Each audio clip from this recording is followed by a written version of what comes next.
Hi hello అందరికీ నమస్కారం అండి. Welcome to KS kitchen. నేను మీ కల్పన. అందరూ బాగున్నారా? ఈరోజు నేను మటన్, ఎండు ముక్కలు, మునక్కాయ, మామిడికాయ వేసి కర్రీ చేస్తున్నానండి. చాలా బాగుంటుంది. ఈ ముక్కలు నేను 1 అవర్ ముందు వేడి నీళ్ళతో కడిగి నానబెట్టి పక్కన పెట్టేశానండి. కుక్కర్లో చేస్తున్నాను కర్రీ. ఆయిల్ వేడెక్కిందండి. పోపు దినుసులు వేసుకుంటున్నాను. ఇవి చిటపటలాడాక ఇందులో 2 ఉల్లిపాయలు కట్ చేసి వేసుకుంటున్నానండి. ఇవి బ్రౌన్ కలర్ వచ్చేంత వరకు వేయించాలి.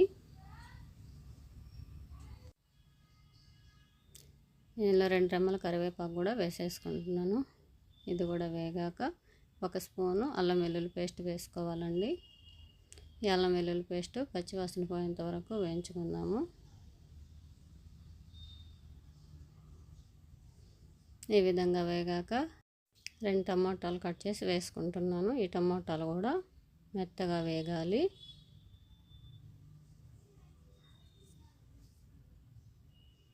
ఈ విధంగా వేగింది కదా. ఇప్పుడు ఇందులో నానబెట్టుకున్న ఎండు ముక్కలు వేసేద్దాం. ఈ ఎండు ముక్కలు ఈ ఆయిల్లో 2 నిమిషాలు ఇలాగే వేగాలండి.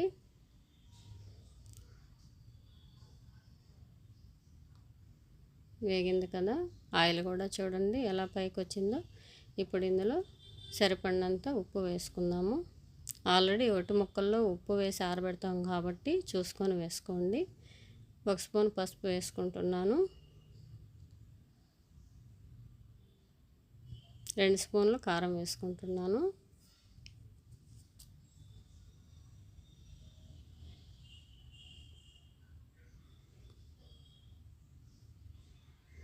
ఇది మొత్తం మళ్ళీ 2 నిమిషాలు కలుపుదామండి.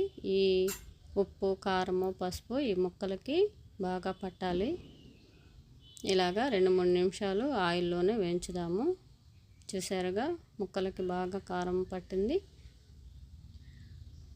ఇప్పుడు ఇందులో నేను ముందుగానే నిమ్మకాయ సైజ్ అంతా చింతపండు రసం తీసి పెట్టేసుకున్నానండి. అది ఇందులో పోసేద్దాము. మరో గ్లాస్ వాటర్ కూడా పోసేద్దాము.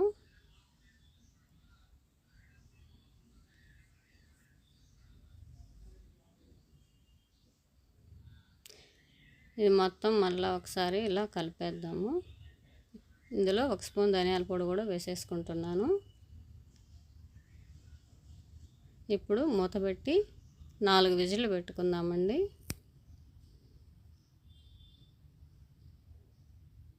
చూసారుగా ఈ విధంగా ఉడికిన తర్వాత ఇందులో ముందుగా కట్ చేసి పెట్టుకున్న ఈ మునక్కాయ, మామిడికాయ ముక్కలు వేసేసుకుందాము.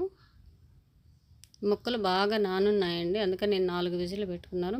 మీరు 5-6 విజిల్లని పెట్టుకోవచ్చు. ఇంకో 3 విజిల్లు పెట్టుకుందాము. అయిపోయిందండి, అంతే. నా వంట మీకు నచ్చినట్లయితే లైక్ చేయండి, షేర్ చేయండి, సబ్స్క్రైబ్ చేసుకోండి. Thank you.